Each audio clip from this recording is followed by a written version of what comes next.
After Lily and Dorothy left Kevin and his parents at the hospital, they got a call telling them that they needed to go see Grandma Jones. When Lily got to the family mansion, Jason informed her that the family's money had been funneled into the import-export company that Tyler Dawn had given her. Now, Grandma wanted her to give up her shares in the family business. "Grandma, do you really want me to hand over my shares that badly?" Lily asked hesitantly. This news had really upset her. "Lily, I don't want your shares for myself. I only want you to return them for the sake of the entire family.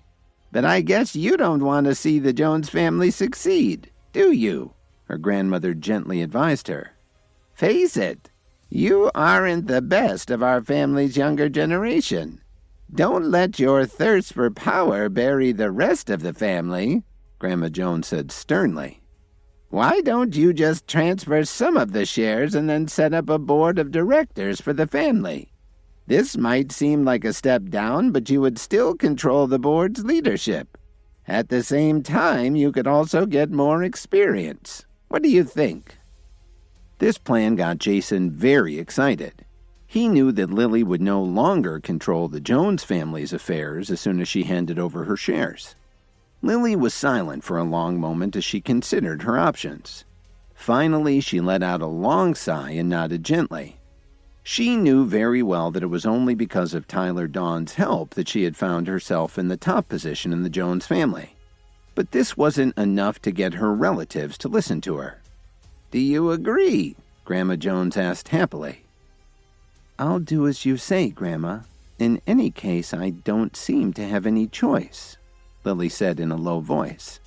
"Okay, Lily, I'm glad I haven't misjudged you," Grandma Jones said cheerfully. "We've already drawn up the necessary documents. You can look them over before you sign." As soon as she said that, the Jones family's accountants and attorneys immediately took out several documents for Lily to sign. The next 5 days passed by very quickly. After his parents had recovered from their injuries, Kevin decided to return to Williams Media to see how things were going. "Kevin, I'm really sorry about this. If it wasn't for me, you wouldn't be riding a scooter right now," Dr. Willow said apologetically. At the moment, she had her arms wrapped around Kevin's waist as she sat on the rear seat of the little moped. "That's okay. Anyway, I'm used to getting around on a scooter," Kevin said casually as he weaved through traffic on the way to his office building. The two of them seemed to be drawing a bit of attention from passerbys.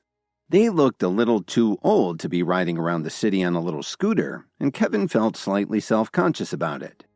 It all had started 2 days ago when Kevin headed out with Dr. Willow to buy some clothes for his parents. Dr. Willow mentioned that she was planning to buy a car, but since she got her driver's license, she hadn't practiced much, which made her a little anxious. So Kevin decided to help her out by finding an empty parking lot so she could practice driving without any traffic. Then he gave her the key to his and let her get behind the wheel. Unfortunately, she drove the car right into a light pole and then another one.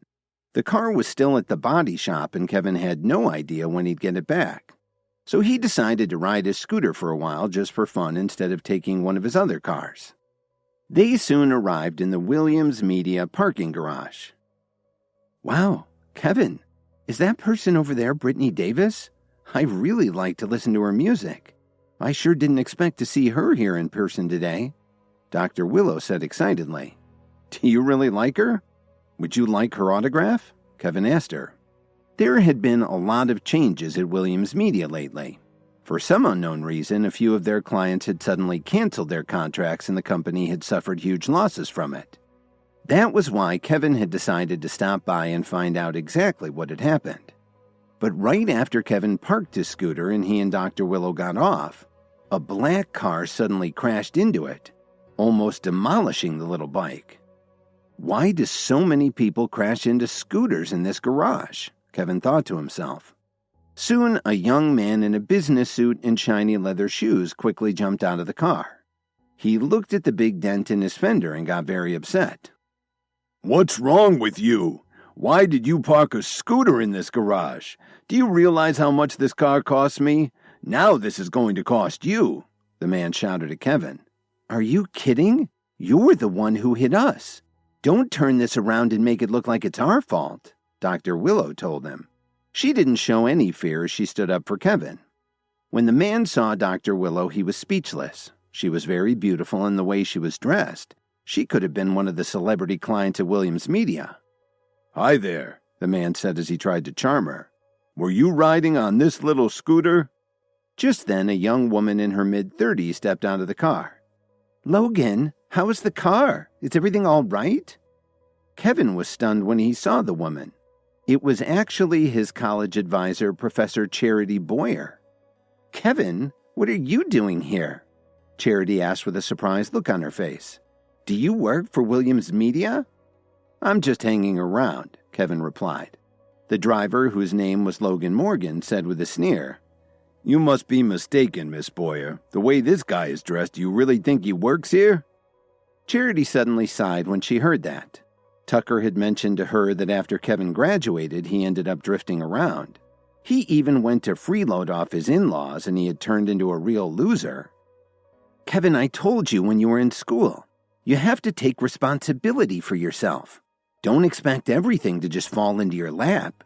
But it sounds like you didn't take my words to heart," Charity said very seriously. "Take a look at what Brittany is doing. She was also one of my students, and now her career is taking off. And Tucker is currently the manager of a large company. How did you end up like this?" She kept scolding him. "So you were one of Miss Boyer's students?" Morgan asked Kevin. Then he thought for a moment and said, "For her sake, I won't argue with you about this. Just pay me $10,000 and we'll call it good." "You're being very unreasonable," Dr. Willow replied, sounding very unconvinced. "Not to mention that you're the one who hit us. And let's talk about your car. It can't be worth more than $40,000. Do you really think this little dent will cost $10,000 to fix? You're just being greedy." "Kevin, is this young woman your wife?" Charity asked curiously as she looked at Dr. Willow. The question made Dr. Willow suddenly feel very self-conscious. "No, please, don't misunderstand. Mr. Williams and I are only friends." "Wow, Kevin, things must be pretty miserable for you. Even your own wife isn't willing to admit that she knows you," Charity said regretfully. "I also told you that a person needs to have some ambition. But did you listen to me? Just look at you now. This is the result of your lack of motivation."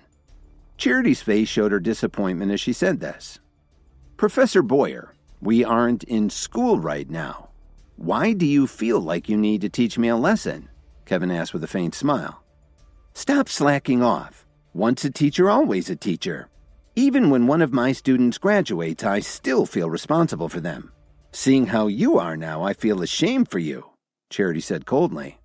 She continued to scold him relentlessly. "When you see how well your classmates are doing, doesn't that have any effect on you? Are you really happy to be mooching off your in-laws?" When Kevin heard this, all he could do was shake his head. He still hadn't gotten over the big scene that Dorothy made in his parents' hospital room, nor the fact that Lily still didn't trust him. Kevin had completely given up on the Jones family and was determined to never go back to them. "All right, if you don't want to listen to me, then I have nothing more to say to you. You have to live your own life," Charity Boyer sighed in disappointment. "If you damaged Morgan's car, then you need to find a way to fix it for him." "What Miss Boyer said just makes a lot of sense. Listen, even though my car isn't expensive, it's brand new," Morgan sneered. Then he added, "And don't you know you can't park scooters in a parking space that's reserved for cars?" "Did you just make up this rule?" Kevin almost laughed out loud when he heard him say that. "I'm sure you're jealous of people who can own real cars, but that's just the way things are," Morgan said mockingly. What more could Kevin say to someone like this? When Kevin headed over to Williams Media with Dr. Willow, they rode on his scooter. A car ran into his scooter after he parked it, and now the driver was blaming Kevin and demanding a lot of money to fix the dent. "At least I'm not trying to cheat someone out of his money because I don't know how to drive," Kevin said lightly. "Besides, this is a parking garage, not a public street. I'm allowed to park here, even with my little scooter." "You're a troublemaker, aren't you?" Logan Morgan said as he reached out and grabbed Kevin's collar. I'll ask you one more time. Are you going to give me the money or not? And I'll keep telling you the same thing. You hit my scooter, my parked scooter. Why should I give you any money? Kevin replied without changing his expression. I think you need someone to teach you a lesson, Morgan said as he rolled up his sleeves and made a fist to threaten Kevin. Logan, please calm down. We're on Williams Media property. If you attack him here, you'll be in big trouble. Charity pleaded with him, trying to smooth things over.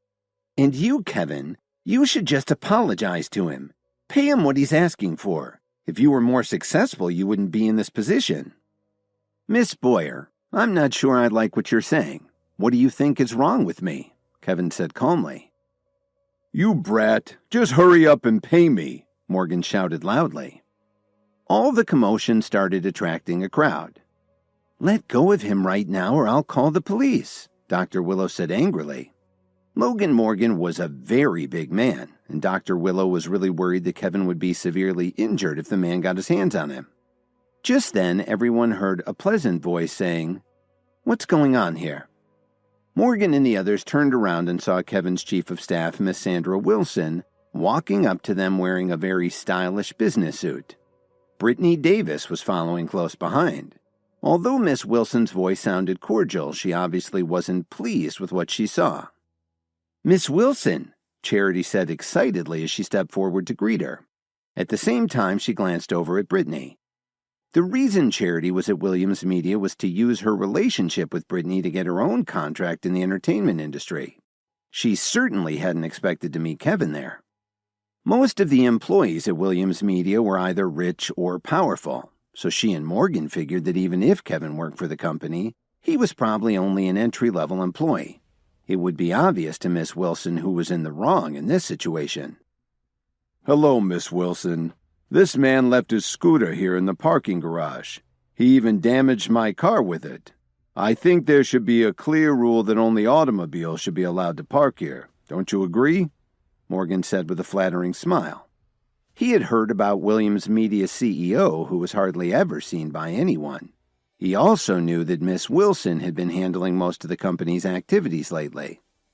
As long as Charity signed her contract today, she would be a Williams Media client and could look forward to being a rich celebrity one day. So Morgan was careful to be as polite as he could to Miss Wilson. Dr. Willow, who was standing there watching all of this, got extremely nervous. Even though the situation could easily be resolved with a little money, Morgan seemed to be very unreasonable and demanding. She was afraid that, now that Miss Wilson was here, even if Kevin worked for Williams Media, he would probably be punished for doing something that could tarnish the company's image. But no one would have thought that Miss Wilson would ignore Charity and Morgan and walk right past them. She went straight up to Kevin and shook his hand as she very politely said, "I'm very sorry I'm late, sir. Are you all right?" "I hope you haven't been injured, Mr. Williams," Brittany also asked with concern. Everyone was shocked when they saw this. Was this shabbily dressed man actually the CEO of the company? They knew that he liked to keep a low profile, but this was too much. The Williams Media employees who were standing there started whispering to each other. There's no reason for anyone to get upset here. After all, we're in the entertainment industry. Don't you agree? Kevin said pleasantly. But it was obvious that he knew he had the upper hand now. "I'm sorry, Mr. Williams," Miss Wilson said very politely. "I take full responsibility and I promise that something like this will never happen again." She was very distressed that this had happened a second time and that it had happened to Kevin both times.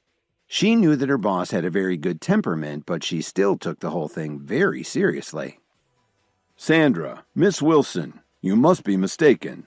This poor man riding a scooter? How could he possibly be the CEO of Williams Media?" Morgan asked in disbelief. In fact, it wasn't just Morgan and Charity who didn't believe it. The other Williams Media employees were also skeptical. But you couldn't really blame them. Kevin rarely showed up there, and every time that he did, he would spend all his time in his office. Apart from some of the senior executives, no one knew what he looked like. "So you think I made a mistake? Like the CEO's chief of staff wouldn't recognize her own boss?" Miss Wilson said indignantly. Morgan took a deep breath when he heard this and tried his best to remain calm. Fine. Even if he is the CEO of Williams Media, he can't break the company's rules and regulations. If he hadn't brought this scooter into the parking garage, this whole mess wouldn't have happened. With a boss like him, the company's future doesn't look very bright. Morgan lamented as he shook his head. Do you know how to read? Miss Wilson retorted as she raised her hand and pointed at the sign over the parking space. It's clearly marked that this space is reserved for our CEO, and the entire company is his, from the roof right down to this parking space. If our CEO wanted to, he could park a cow here. When he looked at the sign, which clearly stated that the space was reserved for the CEO, Morgan felt like fainting. He was so embarrassed. So let me get this straight, sir. You parked in the CEO's space without permission, causing his vehicle to be damaged. So if anyone should be paying for repairs, it's you, Miss Wilson said coldly. Morgan's heart sank. He looked at Kevin and thought to himself, Damn it, why are you doing this to me? You're the CEO and you show up dressed like a slob riding a little scooter. What was I supposed to think? Then Miss Wilson turned around and asked Kevin, Sir, do you need me to call the police? I think we're done here, Kevin said to her calmly. My scooter isn't worth much, so there's no need to bother the police. I have a solution, Miss Wilson said as she gave Logan Morgan a scornful look. Sir, you are not welcome on Williams Media property in the future. Please leave now, or I will have you removed by security. Kevin looked at the stunned man and smiled as he took Dr. Willow's hand. Let's go. I'll give you a tour of my company. If you're still interested, I can get you Brittany's autograph. Seeing that Kevin was about to leave, Charity realized that she had to do something. She had mixed feelings and regretted her behavior towards Kevin. She had been incredibly rude to him, and it turned out that he owned the company she wanted to sign with. Charity had really looked down on him. Now she just wanted to find a hole and crawl inside. But she was determined to turn this around and got up the nerve to call out to him. Kevin, please wait a moment. Professor Boyer, do you have any more lessons for me? Kevin said with a faint smile. No, I don't. This whole mess was all my fault. Please accept my apologies. But I do have one request. Charity's voice became softer and softer until you could barely hear her. Just see Miss Wilson and she'll take care of your contract, Kevin said very casually. After all, Charity Boyer had once been his teacher, and she had treated him well when he was in school.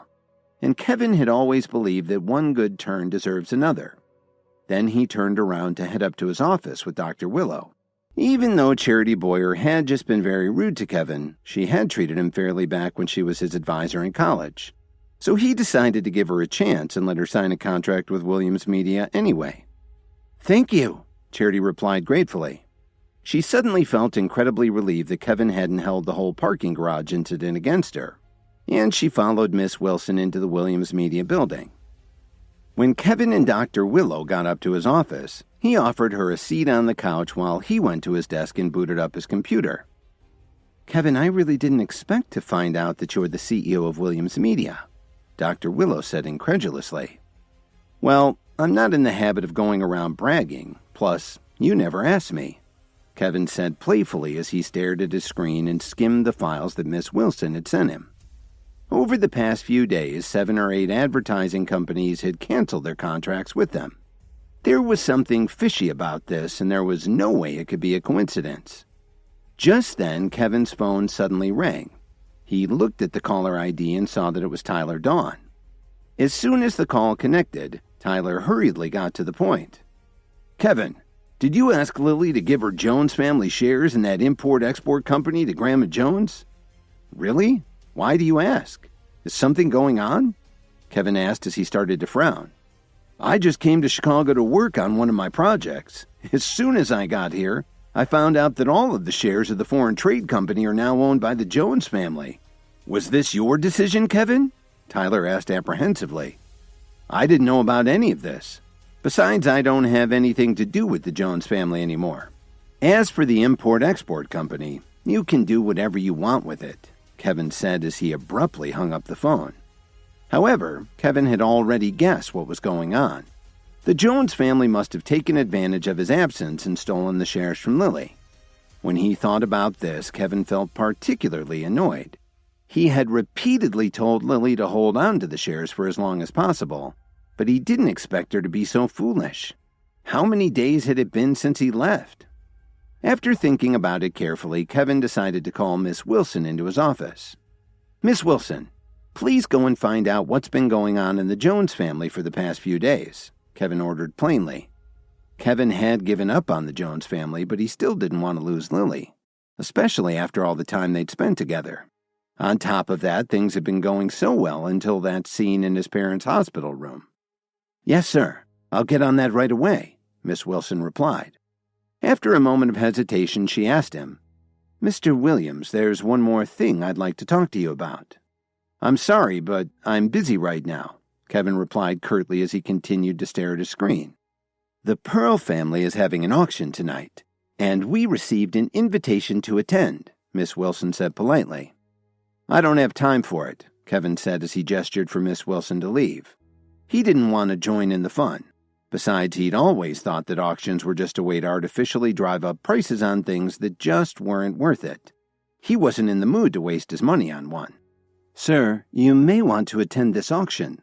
The Pearl family has several important projects with our company.